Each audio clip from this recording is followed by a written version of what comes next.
Well, the second round is complete.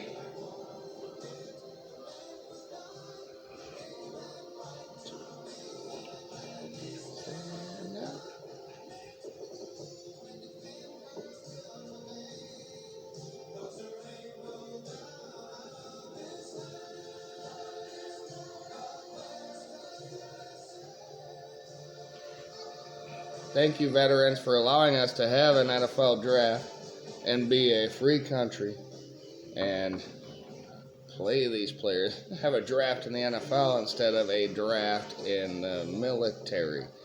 Thank you all for volunteering and doing your duty. I really greatly appreciate it. As a son of a veteran, I know what it takes, and you guys really do sacrifice. So I want to appreciate all of you out there as they just, the land of the free on ABC. We're talking second round right now in the NFL draft, and it started with Keon Coleman. Went to Buffalo as the 33rd overall pick. I remember him at Michigan State, and then he was at Florida State, tore it up in both places. He was a wide receiver. And then wide receivers, 3 more here in the first 5 picks of the second round. And then the tackles for the first 7 picks. So certain positions are being taken more than others, including quarterback early, and then wide receiver and defensive tackle and offensive tackle. Jets are picking the first pick in the third round right now, but who cares?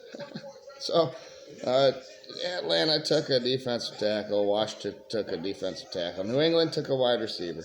So it goes on, and then 3 cornerbacks, actually 4 cornerbacks in a row were taken from 40 to 43.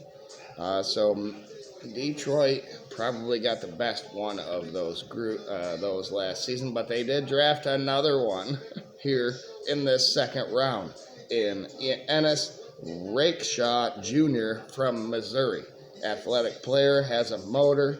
He is another cornerback, so we are shoring up the back end of our defense. What does Detroit need to do coming up next? But this is kind of mainly a Michigan watch, where we've only had 3 players taken.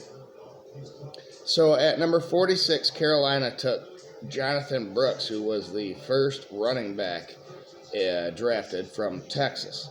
And then at 47, New York Giants took Tyler Nubin, a safety from Minnesota. That was the first safety drafted. So here we go. We're getting into more positions, more depth, and that's where I think Michigan is going to start to, in this third round, get more and more players taken. But Chris Jenkins finally went for Michigan to Cincinnati at number 49.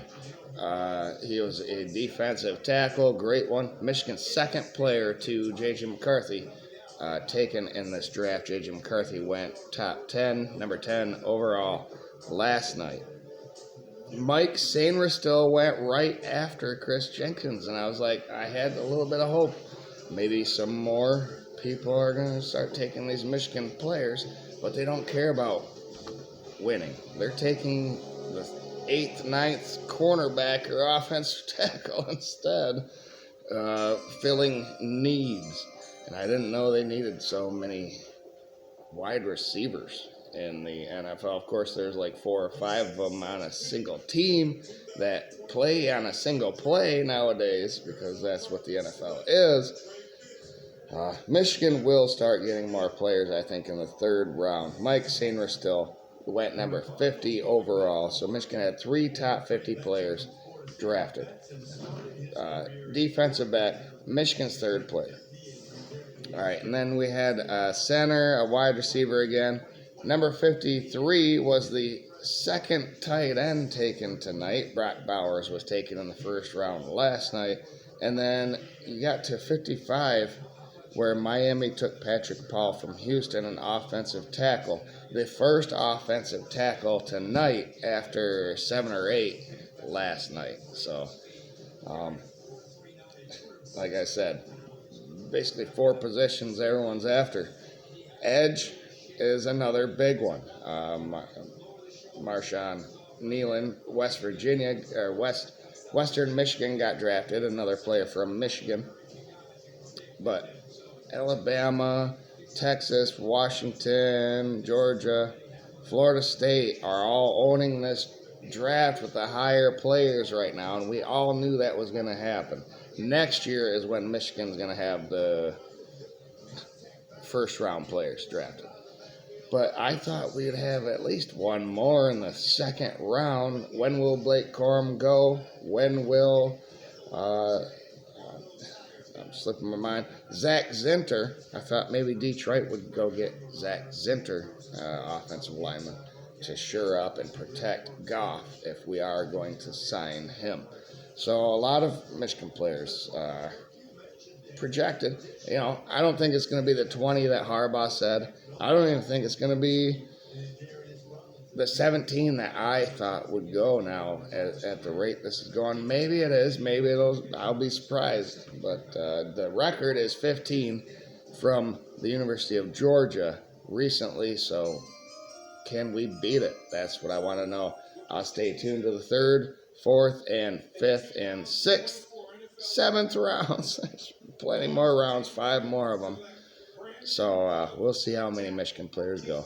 Thank you, everyone, for watching. Congratulations to J.J. McCarthy, Chris Jenkins, and Mike Sainristil, who went in the 1st and 2nd rounds. Let's go, Blue.